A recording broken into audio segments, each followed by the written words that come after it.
మట్టి కుండలో వాటర్ అమృతంగా మారుతుందండి. ఒక సామాన్యుడికి ఆల్కలైన్ వాటర్ ప్యూరిఫైయర్ మట్టి కుండ. సో మీరు తాగే ప్రతి నీటి బొట్టు మీ ఆరోగ్యం మీద ప్రభావం చూపుతుంది.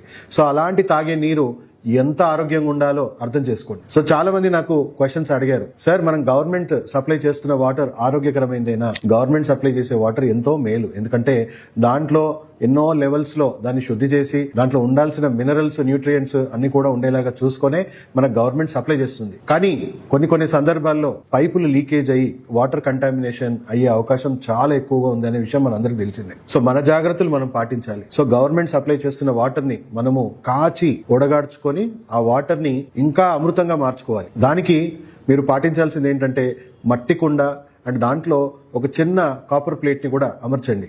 మట్టి కుండలో వాటర్ అమృతంగా మారుతుందండి. మట్టిలో ఉన్న సహజమైన గుణం ఏంటి అంటే ఆ వాటర్ లో ఉన్న యాసిడ్స్ ని తగ్గించేసి ఆల్కలైన్ గా మారుస్తుంది. మన శరీరంలో వైరస్, బ్యాక్టీరియా, తర్వాత ఎన్నో రకాల కాలుష్యము, అవయవాల పనితీరు, రోగనిరోధక శక్తి పనితీరు అంతా కూడా యాసిడిక్ అట్మాస్ఫియర్ లోనే మన బాడీలో తయారవుతుంది. అదే ఆల్కలైన్ అట్మాస్ఫియర్ లో మీ శరీరం చాలా సమతుల్యంగా, ఆరోగ్యంగా ఉంటుంది. లక్షలు ఖర్చు పెట్టి ఆల్కలైన్ వాటర్ ప్యూరిఫైయర్స్ కొంటున్నారు. ఒక సామాన్యుడికి ఆల్కలైన్ వాటర్ ప్యూరిఫైయర్ మట్టి కుండ, రాగి చెంబులో నీరు మనం రాత్రంతా నిల్వ చేసి పొద్దున్నే తాగడం అనేది మన పూర్వీకులకు ఒక అలవాటు. సో ఈ వాటర్ లో ఏమవుతుందంటే న్యాచురల్ గా ఆ కాపర్ అనేది ఇన్ఫ్యూజ్ అయిపోయి మినరల్స్ అనేది దాంట్లో జనరేట్ అవుతుంది.